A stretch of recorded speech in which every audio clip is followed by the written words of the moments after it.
Welcome everyone to Real Talk Fantasy Baseball. I'm your host, Will Power. John isn't able to meet with us tonight, unfortunately, so I'm going to do this solo, just like Carlos was solo last weekend.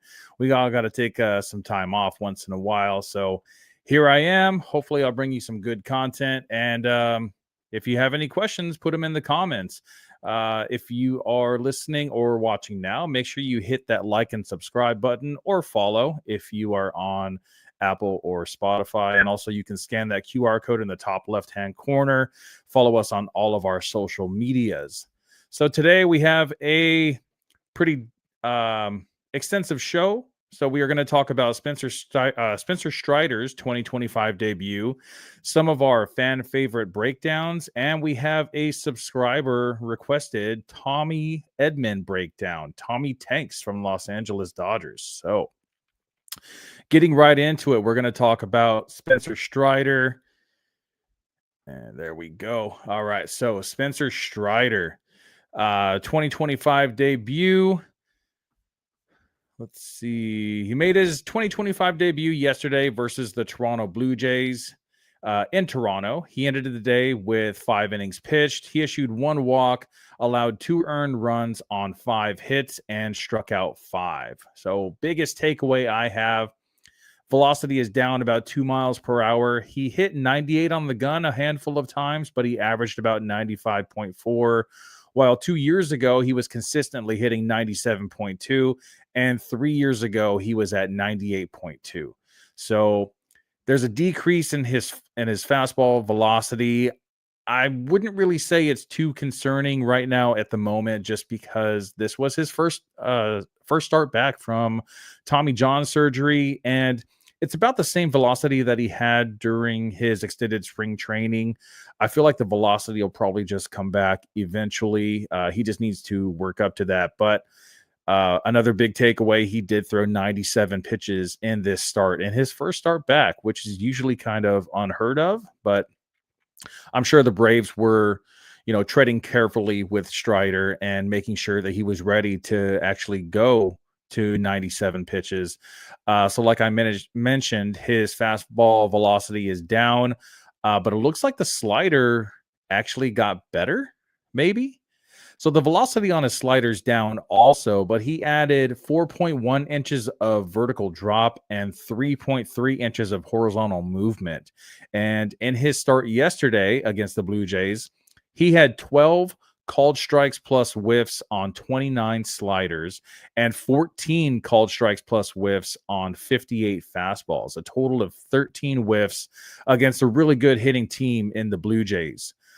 Strider did get hit pretty hard, as the Blue Jays had 7 batted balls over 98 miles per hour, resulting in 2 singles, 2 doubles, and a homer. That is a direct result of the velocity drop, but I'm willing to give him the benefit of the doubt and let him work off some rust. He was a top 3 pitcher in the league, if not the top pitcher in the league. He was being drafted as the top pitcher in the league a couple seasons ago. So I think he'll get there. I think I would think that even with his small frame, 5'9", not even 200 pounds, because he's been doing this his whole career, he'll be able to get back up to that 98 miles per hour. Who knows for how long? That's always a struggle. Tommy John, I believe this was his second Tommy John surgery. So hopefully he won't have a third, and he'll come back and he'll just be a dominant top 3 pitcher in the league again.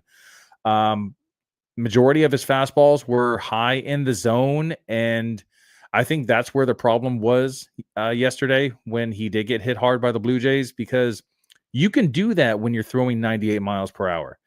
Not so much when you're throwing only 95, which is why his ground ball percentage dropped from 40% in previous seasons down to 21%. And that's a lot of fly balls that Strider was giving up. And for me, even now, with this start, seeing him yesterday, I think Strider is easily a top 15 starting pitcher in the league, with potential to get back in the top 3, but he needs to get that fastball velocity back up to 98. And that was Spencer Strider. So now moving on to a couple of fan favorite breakdown. So there's been a lot of buzz about some overperforming or underperforming players lately, and I want to give a breakdown on three players that fantasy managers are asking about. So first, um, I, John was originally going to be on the show. He did give me three names that he wanted to talk about. I do have a little bit of notes on a few of them, so I'll go ahead and mention them. So his first one was going to be Jackson Holiday. Extremely good plate discipline, which we haven't really seen correlate to the majors yet, but he's only 21 years old. I I know everyone's kind of expecting this breakout to happen basically any time now, but honestly, I don't think it's going to happen this year. I think the Orioles just kind of they brought him up a little too early. You know, Holiday was awesome in double A and A ball, but his triple A numbers were still a little underwhelming. He still had great plate discipline, but a 270 batting average with 20 homer pace. I think he could have used at least another full season in triple A. I know teams get draft pick compensation with rookie of the year winners, but if he's not ready, he's not ready. You know, Holiday was, I, I, I think a good comparison in terms to him getting called up early is like Vlad.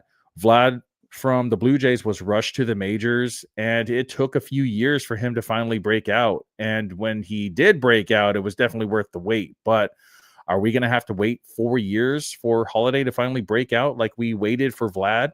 I hope not, but I'm also not so optimistic about Holiday's 2025 final season numbers anyway. All right, so that was Jackson Holiday. Now moving over to my first name that I have Tyler Soderstrom, and he is currently leading the league with 8 home runs to go along with his 324 batting average and 1101 OPS. These are Aaron Judge numbers, and Soderstrom is batting 324 so far this season. Can he sustain that? I highly doubt that. You know, I don't think that he's never really been like a legit like 300 hitter, but his power is legit. The T-Mobile Park in Seattle is known as a pitcher's ballpark. Big outfields, the cold, humid air limits the ball's flight travel.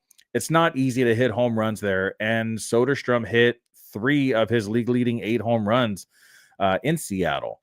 Now, those 3 were 108.7 miles per hour, 111.4 miles per hour, and the third, a little softer, 99.2 miles per hour, which was a wall scraper in right field. But this dude really does have legit power. In 2023, Soderstrom had 21 home runs in 77 games. I really feel like this is going to be Soderstrom's breakout season in 2025. He's currently 87% rostered in Yahoo and 80% rostered in ESPN. So it's a little late to the party, you know, to add him now, but he's still fun to watch. And, you know, as part of this young core of A's hitters, I'd even call him a buy high candidate if someone is willing to sell him right now. You know, if you have a surplus of pitching and you need a big power bat, you know, offer something and see what happens. Put some talks out there. Power usually correlates to categories leagues more than points, but Soderstrom has been making some major strides in his plate discipline, dropping his whiff percentage on fastballs by 3%, dropping his whiffs on breaking pitches by 5% and 7% on off-speed pitches. So when the A's move to Vegas, they're going to have one of the best lineups in baseball. You're talking about Lawrence Butler, Brent Rooker, Jacob Wilson, Shea Langoliers, and now you're adding Tyler Soderstrom. Such a solid young core to build on. I think the A's will win the AL West title in the next couple of years. I don't really think the Astros are really that team anymore. The Angels are looking good right now, but we all know the Angels are going to Angels, and you know they'll fall off eventually. In that division, Texas had some high hopes. They won the World Series a couple years ago, but I think the A's are really going to run away with the division in a couple years. They started making moves. They added Luis Severino, which is great. You added a solid number 3-4 starter in your rotation, but you're going to need a lot more than that, you know. And I feel like they have like three number threes. Jeffrey Springs is actually really good. He could be a solid number two, but he's coming back from injury also. So it's going to be hard for him to reach ace level again. He's probably going to be on an innings limit. I doubt that he'll throw more than 120 innings. But that is a conversation for another show, possibly the Sunday show. Maybe I'll bring it up to Carlos and he can bring up the future of the A's in maybe one of these episodes coming up. All right, so moving on to John's next pick, we are going with Kyle Schwarber. So Kyle Schwarber, in 2024, he batted first, leading off in 691 plate appearances, and he only batted eighth in one plate appearance, and that was it. He was their leadoff hitter, and batting eighth, he was probably just a pinch hitter on like one of his days off, and just came in the eighth just to hit once, and then that was it. But now in 2025, I've been saying this for a couple years now. They need to get him out of the leadoff position. There is no point in having this big power hitter hitting home runs with no one on base. So he's batted first in 43 plate appearances this season, and he's batted third or fourth in 38 plate appearances this season. At the leadoff position, he's batted 200 batting average, and when he's batted fourth, he has a 409 batting average. This dude should be batting cleanup every day. He has great on-base percentage, as every leadoff should, but the dude isn't fast. He's in the 96th percentile in exit velocity. RBIs all day. Let Trey Turner get on. Let Bryce Harper get on. Let whoever is going to hit in front of them, hopefully they can get on. Bryson Stott, Alec Boehm, whoever you want to put there, hopefully they can get on base. And this guy just drives. He could be an RBI machine. He is that guy because of his power, his legit power.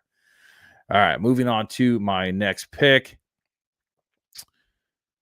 All right, I have Trevor Story. Now, Trevor Story is having some success this season. It's 299 batting average, 3 home runs, and 6 stolen bases. This is vintage Coors Field Trevor Story. The question is, can we trust it? So he has an expected batting average of 282, 90.3 average exit velocity, 54.7 hard hit percentage. And that all sounds great, but he has a career high 49.1% ground ball rate. That means half of his batted balls are on the ground. Only 20.8% in the air and 22.6% of line drives. Trevor Story's MO has always been power speed combo, and while he was in Coors, he was also a batting average standout, batting 289 or above from 2018 to 2020. The move to Boston did make sense for him, given that he wasn't going to be in Coors Field anymore, and his power from the right side, hitting over the green monster in left field, it just seemed like it was a perfect combination for him to just keep on mashing, but the dude just hasn't been able to stay healthy. Played 94 games in 2022, 43 games in 2023, and 26 games in 2024. He's 32 years old, so he's definitely got some gas left in the tank, but can he stay healthy and can he maintain the pace? Health-wise, I think he's fine. In 2022, he had a broken wrist. In 2023, he had Tommy John surgery. In 2024, he had a dislocated shoulder while making a diving play that required surgery with a 6-month recovery time. So all those were kind of just like freak accidents. I don't see any threat of lingering issues, but there's no way, absolutely no way, that he can maintain this 54.7% hard hit rate. His previous career high was 46.2, and he hasn't been able to do that since 2019. If I'm a Trevor Story owner, which I am in one of my leagues, I'm probably going to hold him for a couple more weeks with hopes that he can maintain this production and then try to trade him for a need. Or if I really need a shortstop, then I'll just hang on to him. But chances are someone is going to be buying into what Story is doing, and it will be time to capitalize on the situation. And if no one's biting, then just hold on to him until he cools. And, no one drafted this guy. You didn't spend anything to get this guy. You probably got him on the waiver wire or, through a trade. Hopefully you didn't. But Hopefully, you didn't give up too much for him. But Trevor Story, he is on a crazy hot streak right now, and I would just ride it as long as you can. And maybe if you can flip him before he gets into that cold streak, that'd be awesome. Go after a starting pitcher or a corner infielder. Whatever the needs are of your team. All right, moving on to Hunter Green, which was another one of John's picks. So I personally love Hunter Green, but the fly balls really scare me, especially when he's pitching at home. He has a 48.4% fly ball rate, with only 9.4% of those are pop-ups. His career ground ball rate is 33%, but this season it's sitting at 23.4%. He's going to need to increase those ground balls to be able to maintain his value. I think the silver lining being majority of those fly balls are either going to dead center field or oppo, which is probably saving him, as most of those fly balls are being caught. Hunter Green just loves throwing his fastball in the zone, which is fine. He's throwing 99 miles an hour paired with a wipeout slider that has 31 inches of vertical drop and almost 6 inches of horizontal movement.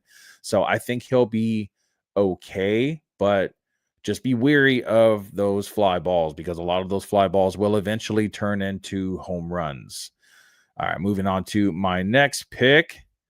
I have Tyler Mahle, and this guy has got some major buzz around him right now.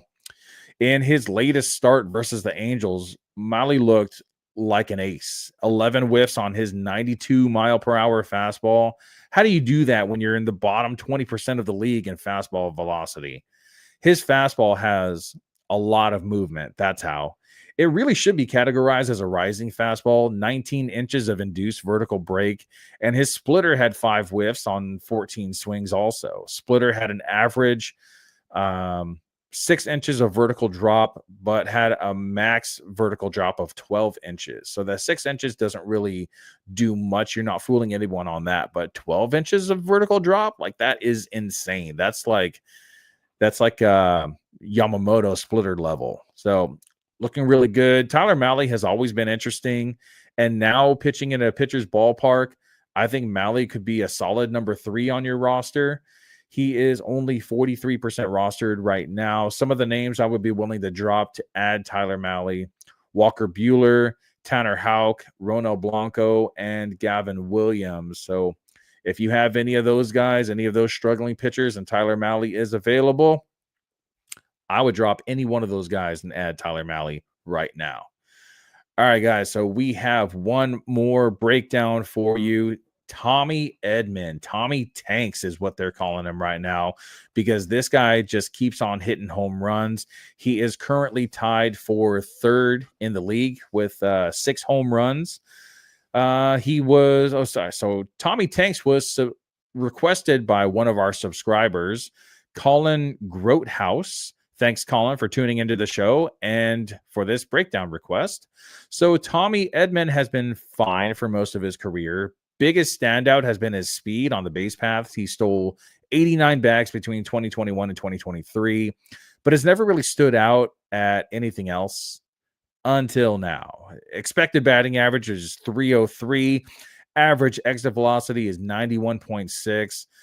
Expected slug is 583, all paired with a 14.6% K rate. I love that. Anything under 20% is great. Great plate discipline. 4 of his 6 home runs have come at Dodger Stadium. Love to see that. Sorry, forgot to put the banner up there. Love to see that, considering Dodger Stadium is known as a neutral ballpark. Now, he is a switch hitter. 3 home runs coming from each side, but lefties, Edman is batting only 185. That's pretty bad, right?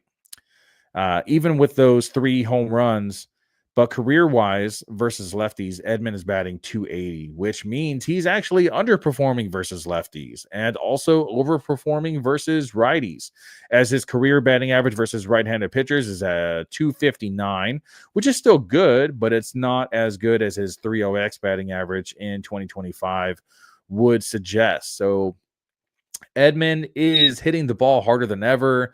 He's only struck out more than 100 times once in his career. So, like I mentioned before, just great plate discipline. Tommy Edman's looking like he's beginning his breakout season. And dare I say, with the help of a juiced ball. So, that is, I think, going to be a big topic coming up. I haven't really heard a lot of people talk about it, but I think in 2025, there is the juiced ball is back. 2019, we saw guys like Alex Bregman just hit crazy amount of home runs. I think he had like 39 or 40 home runs that season. And Alex Bregman's not a home run hitter, but with that juice ball, he was able to knock 39, 40 home runs. And we're seeing that a lot around the league. Like we saw the Yankees hit 14 home runs just in one game, and Tyler Soderstrom up to 8 home runs. You have like 30 names that you can count that have 5 home runs so far. Like it hasn't been like that in years since about like 2019. So is the juice ball back? I don't know. Put it in the comments. Let me know what you guys think. And that was it for today's show. If you enjoyed today's content, please hit that like and subscribe button. If you have any breakdowns that you would like to request, you can put them here in the comments on YouTube, or you can go to our Instagram. You can send us a message or put it on one of our posts, in the comment section. I guess that's a wrap. So I am Will Power for Real Talk Baseball. The Fantasy War Room. Got to remember to say that. That is the name of our show now. And we'll see you guys next week, hopefully with John. Peace.